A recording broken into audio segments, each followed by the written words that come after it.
Hello, people. Welcome back. It's been a really long time here since we had our last upload for the F1 2021 setups in China. So that was the last one, and it's been a while, and been a lot of changes in this game as well. Patch about this and that, handling, blah blah blah, traction, this and that. And finally, I think we have come to a point where the game's no longer going to be changing. Esports is running right now, so I doubt any more changes are going to be coming to the handling. So that's good. And although there are things that I like and I don't like, which I will cover in a separate video, uh, we are here for Bahrain, which is the first track on the calendar of the F1 22 season. So, what we're going to do, what are we going to change this time around in terms of approaching setting up your car?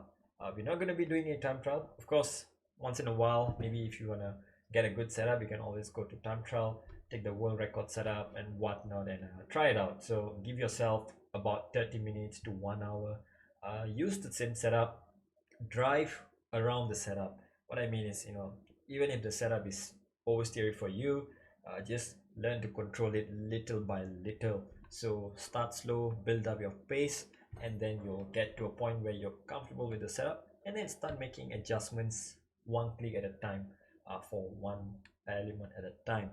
That way you learn and you feel and you understand what's happening with your car and the setup, and slowly you can get a good lap, maybe. Wow, who knows.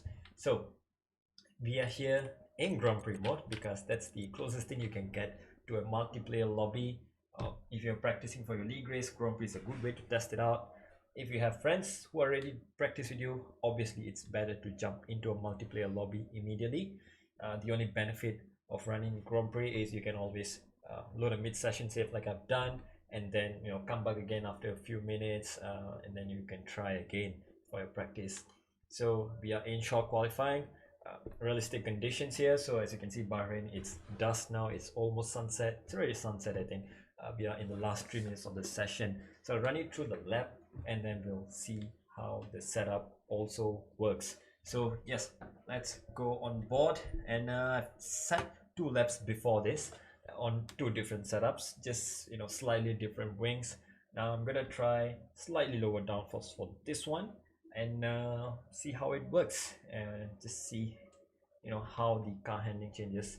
Of course, for practice I like to turn off park firming and collisions, because as you'll see in a moment, we're gonna come across some AI which I forgot to increase the difficulty level in practice, but doesn't matter.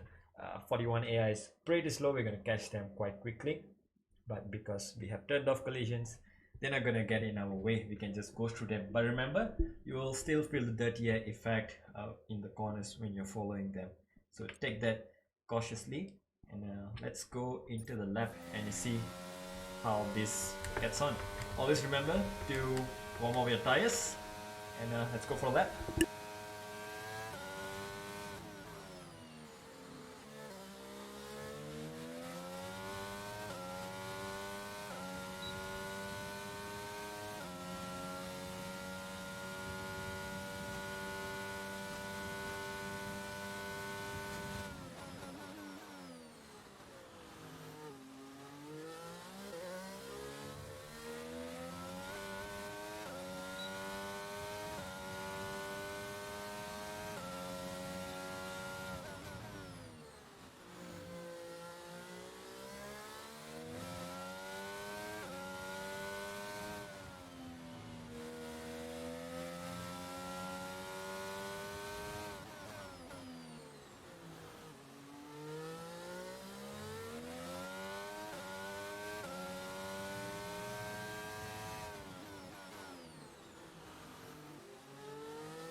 Okay, so as you saw there, just a little bit wide and the lap gets invalidated. Again, funny thing with the game, sometimes you can run super wide, don't lose time and you don't get a warning at all. Otherwise, like you saw, you just run a millimeter wide and you get a warning there. Unfortunately, that happened. But as you can see, you might have noticed And with throughout the qualifying lap complete, itself. let's review our top three Yes, today. Crofty, excuse me, Hamilton, please. Verstappen, and Charles Leclerc. All right. You definitely notice maybe on the straights at the start, maybe I got a better exit, so that's why it was good. In the corners, it was a little bit floaty, a little bit difficult to manage, but that's because it is qualifying. I did lower the wings and I increased the front wing just to give me extra cornering speed. So that might have made the car a little bit unstable for my liking, but it gave me the pace that I need. Anyway, it's go into the session in the race session here and prepare for the race start. Normally Bahrain, what you want to do, you want to go for, the default, it's a medium hards. You can even go for hard medium strategy around here. I will recommend going on the mediums first if you're up in front in a league where, say there's trouble, and you're prone to getting safety cars quite a lot, or if safety car is turned on to increase and whatnot. So if you're up in front, if say safety car comes on like, let's say you can see here, recommended pit stop is at lap 13. But if we adjust and you can see, roughly about 7 or 8 laps in, if there's a safety car that comes out pretty early, you'll be spending 3 laps behind the safety car.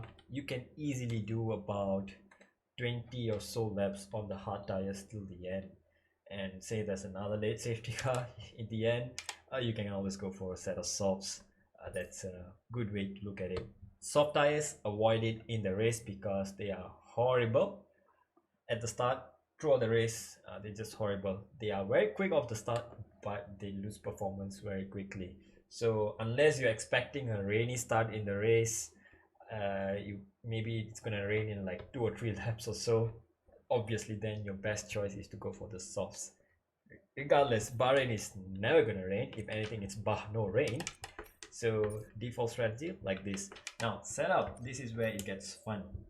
I have turned off park permit just for this demonstration and for practice purposes, but you want to make sure when you're in a race situation, try to practice with park permit off. But if you're practicing, that's fine. You can always turn off park permit and you can play around with the setup until you're comfortable. Now let me just quickly save the setup before I forget things here. The setup that we have here is a 24-15 wings. You'll notice a bit of a trend throughout all the setups in this series and in the game in general. Everyone will run higher front wing than rear. Reason is two reasons there. Number one, the rear wing generates more drag than the front wing.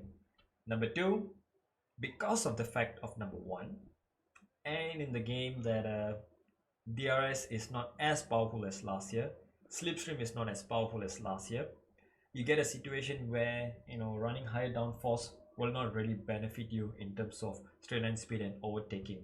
So you want to be running as low as a downforce that you can get away with, but at the same time have enough stability in the car, have momentum through the corners to keep up the speed and achieve a competitive time. So lower rear wing gives you less drag overall in the car, and then front wing, you use it to adjust to your preference. Say if you need more turning in the car, of course you're going to increase it. If you need less turning, you reduce the front wing. The rear wing, you use it to provide you the rear stability of your car. That's the number one thing. You should make sure that your rear is stable for your liking, whether you prefer oversteer cars, whether you prefer understeer cars, or whether you prefer any kind of cars. You have to make sure your rear is in check, otherwise you're not gonna get anywhere, honestly. All right, transmission, this is where you can make some adjustments during park firming. Before the race start, you can always adjust this as well, both of these. In park firming, when you're gonna start your race, say in a league race, you can only adjust your front wing. In the pits, you can adjust your front wing as well. Transmission on throttle, you can always adjust through your MFD. It goes up in increments of 5. you want to start around 55 to 60 at most tracks.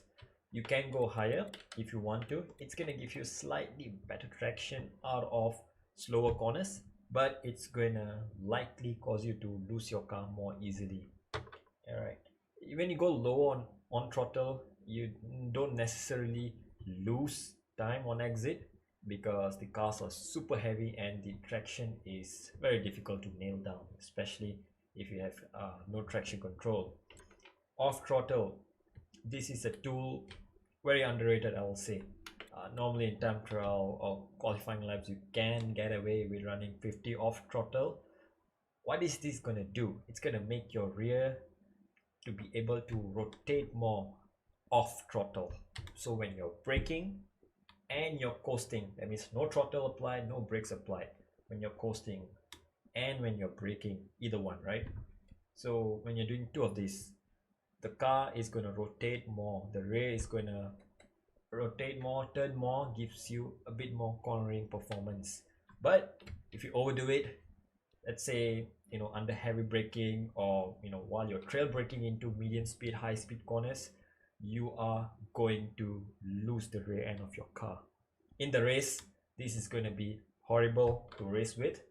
So always I suggest go at least one click higher on the off throttle. This is going to make your car stable on exits. High speed, it's going to be stable as well, and it doesn't cost too much understeer. Of course, if you go something like 60, 70, you're going to feel the understeer in the car. 1 or 2 clicks, it makes your car more drivable and more comfortable to drive, not necessarily slower. If anything, it's helping you to be more consistent. Suspension geometry, like the last game was right, left, left, left. This game, the meta has gone back to the 2020 meta. Right, right, left, left. It's fast on the straights, it's fast in the corners, and it's also kinda on the tires. Best of everything. So leave it as it is. Do not touch it. Suspension, I'll come to this very shortly. Brakes, run it at 150 always. Some instances like into turn 1, say you have a very oversteery car, or when your tires are starting to wear out, the rears are wearing on more than the fronts, or if you feel while you're racing through the lap, as you're going to the left and then, oh, my front is like too pointy or the rear is too slidey, you can push the brake bias 1 or 2% forward. That should keep your car more stable under braking, and also to some degree while you're coasting a bit. You won't feel it though. It affects more, well, as it says, on braking. Now, you want to leave it at 50 at most of the times, but even in qualifying, you can always go 51. In some corners where you feel like the rear is coming around, when you go for the next run, increase to 51 for that corner through your MFD. Tire pressures, interesting. This one is a dark art, I will say, in this game. Previous game, you need to run as high as possible so that you get best stability. This game, you can throw everything out of the window, whatever you know from last game. So you need to run as low as possible so that tires do not overheat. Ideal tire temperature range, you want it to be around 90 to 100. Even more ideal, let's narrow it down to around 93 to 97. So that around those 5 degrees Celsius of temperature. A reason being so, when you hit 100, you start to lose grip. When you go 104, 105, the tires overheat and you lose even more grip. So when you're within the range of 90 to 100, you get the optimal grip from the tires.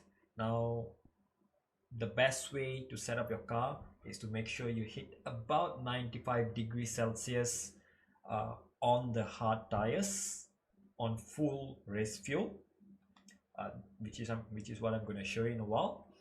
The reason is the hard tires are most resilient. They have the highest tolerance to temperature, so it's harder to get them up to the higher temperature, and it's also going to, with heavy fuel, it's gonna make the tires a little hotter. They work harder in heavy fuel load. So on the hard tires, if your tire temperatures are at most, let's say 93, 94, 95, your setup for tire pressure is perfect, I will say, because once you go onto the mediums, it's gonna go 1 or 2 degrees higher naturally because it's a softer compound. and then you go onto the softs, another 1 or 2 degrees give and take.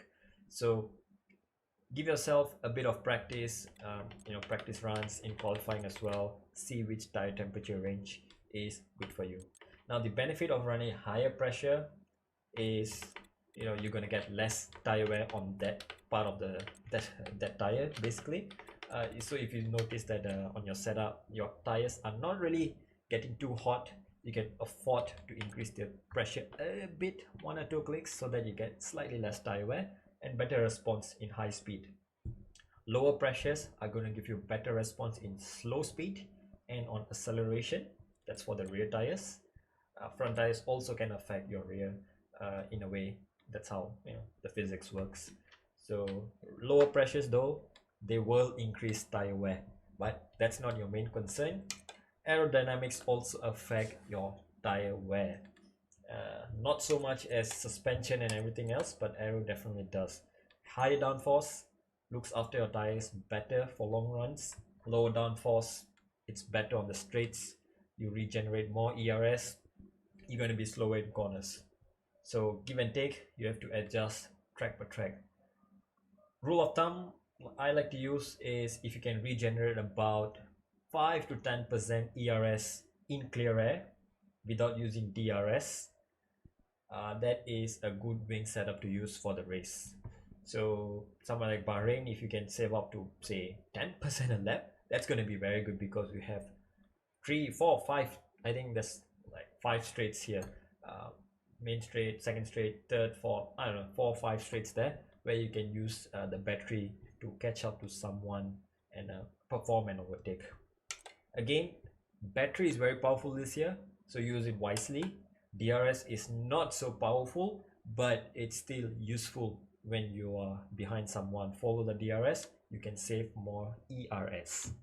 Slipstream doesn't exist, but it helps to follow a car in straight line. When you have low downforce, that doesn't matter, you can always breeze past them on the straights. So yeah, that is the setup. Now coming back to the suspension, this is where again a lot of your car handling, how you feel the car according to your liking, is going to be coming from. My baseline I like to start is 6.1, 6.1, 6.6. Tested it on majority of the tracks. It's good to go. Out of the box, you can still drive this, adjust the wing, adjust the differential. You can somewhat get a feeling that you want. If you want to start fine-tuning it, this is where you can start using these tricks. Now you want to leave the rear suspension and rear roll bar on 1. This is to keep the rear soft, since we are running lower rear aero, so we need to find the stability from the tires, from mechanical grip. Aero is going to give you aerodynamic grip. It's going to come in effect more in high speed and medium speed. Low speed, such as like turn 1, 2, it's pretty slow there. Aero is not going to kick in that much, so you're going to need some grip from the tires. Keeping the rear soft is going to give you better traction. If you increase the rears, it's definitely going to give you more turning in the rears, but you don't really need that already, since you're running a lot of front wing. Suspension, front suspension and front anti-roll bar, you can use this to adjust the car's feeling while you're going into a corner, while you're in the mid corner phase, and also the exit phase. To get a better turn in on entry, you can lower the front suspension. If your car is too pointy on entry, you don't want to adjust your aero, you can increase your front suspension. Alright, if you want your car to be less oversteery in mid corner, say mid corner you're turning and then bloop, the car just goes around, you can increase the front anti-roll bar so that the car doesn't snap in mid corner.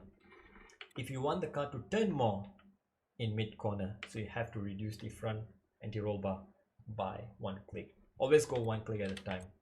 Benefit of running something like theoretically 11.1, 11.1 is going to be very responsive in high speed and very stable. You're going to have a lot of feeling in the car, and you can predict what the car is going to do just from visually and physically feeling from the wheel or your controller. I'm running here 8191. That's because how I like the car to feel. It's always going to be preferential here, but always start with the baseline and you can adjust accordingly. Ride height. Oh boy, this one, you will think that in a downforce, not downforce, in a ground effects car, you want to run as low possible, as low as possible on the ride height, so that you get more downforce generated from the floor. Sadly, that's not really the best way to go around in the game. You can still get away with running lower, but you will be vulnerable on the curbs. As you see in this game, no matter how many years it goes by, you still need to take the curbs in order to be quicker, maybe find 2 or 3 turns there. So to take curbs, raise your ride height so that you can somewhat ride the curbs. Not saying that you should 100% accelerate on the curbs. There's a way to take it. You can, sometimes touch some curbs, sometimes you can go fully over some curbs. You cannot accelerate on some, while some curbs you can just go fully over, like Monza turn 3 and 4. Those are some kind of examples. Now, in terms of straight line speed, what is going to increase straight line speed is something like this.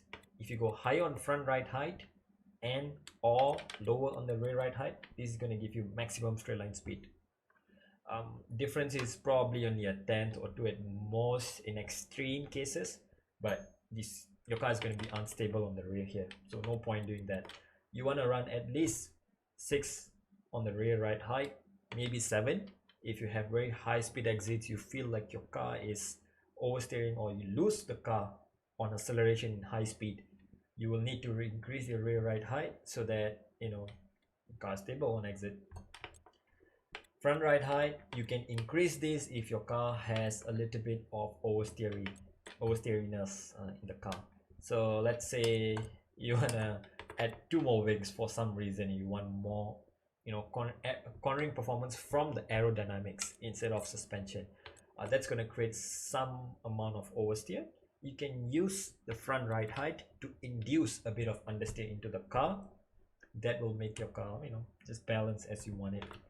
Now, increasing the front ride height comes with understeer, but it also makes sure that you can ride the curbs also much easier. So technically, if you go 11-11, you can ride all the curbs. You can jump all the curbs. Nothing's gonna happen. Again, it comes down to setup. So here we go. This is what I run: 6-6.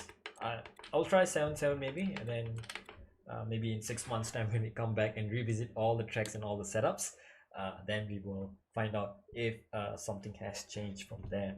For now, this is what you can use, and yeah, enjoy the setup. 24-15 on the wings, 60 on the on throttle, 51 off throttle. Actually, I kind of forgot. Let's just load back the setup. 52 on the off throttle. There you go. Right, left. 81, 91, 66 on the suspension. Brakes 150, 51 maybe if you want to use at some corners. Tire pressures minimum on the front 21.8, which is the middle, or 5 clicks. Alright, for the rear pressures. Keep the left and right the same, just so your car feels properly balanced throughout the lap. And let's finish it up with the race strategy. Now, depending on how much fuel you want, it doesn't matter. You can +1 or -1 if you're like into your career mode, deep into your career mode, where you have all the tire wear fuel upgrades, so you don't need to worry about managing your fuel. You can always lower it. But in league races, online modes, it's safer to just run with 1 lap of fuel. Or if you've done your practice and you know exactly how much fuel you're going to need, that is going to be at your advantage. Now that I haven't tried, so obviously I'm just gonna, for this practice run off camera as well, I'll just try it out and see if half lap is enough without a safety car.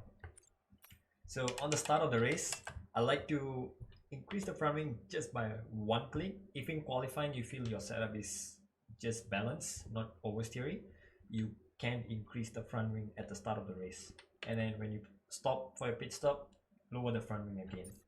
That's gonna make sure that your front doesn't understeer in the race, especially when you're on the hard tires. So let's just give it a test run over here and see if we can get our tires warmed up.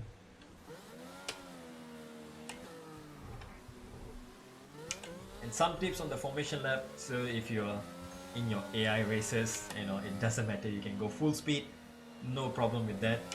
in a league race, you probably wanna go just at a normal pace. You know, you may get penalized if you go too fast. You may get penalized if you go too slow. So always be cautious of that. Now on the straights, you wanna make sure your fronts are warmed up properly. It's harder to warm up the fronts. One trick is you can stamp on the throttle fully and the brakes at the same time. Not do that. Not doing that. Definitely not doing that. And yeah, let's go on to a straight and maybe start weaving a bit. So yeah, be careful. Cold tires, as you see, you want to bring them up to about 85 degrees Celsius. It's better to have warmer tires at the start than having a 0% tire wear, because if you have cold tires and 0% tire wear, no one's gonna save you. But if you have warm tires, you're gonna get a better start on the race, right? And thankfully collisions are turned off for this practice, because I might have rear-ended Leclerc there. Now just make long one swift movement to the left and to the right, get the tires warmed up, and then yeah, on this high speed you can scrub off the tires a bit if you want to.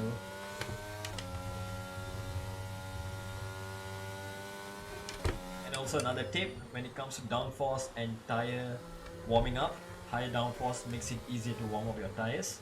Lower downforce, for obvious reasons, it's harder to warm up the tires. Now get your tires nice and warm in the last phase here.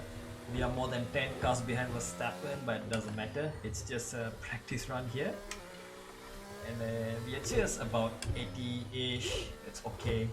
You can do some burnouts to warm up your race if you want to. And then when you're lining up onto the grid, you can always park straight, or you can slightly angle it in the entry. If you just want to park it straight, that's no problem. So go in slow but not too slow, and then let the car drift, and then when you're at one, boom, just stop when you're comfortable, and that's it. You'll get a formation lap, and let's see if we get a good start to end off the video. As soon as Latifi or whoever's at the back rejoins the grid, you want to be starting at around 10k RPM and slowly build up through the gears.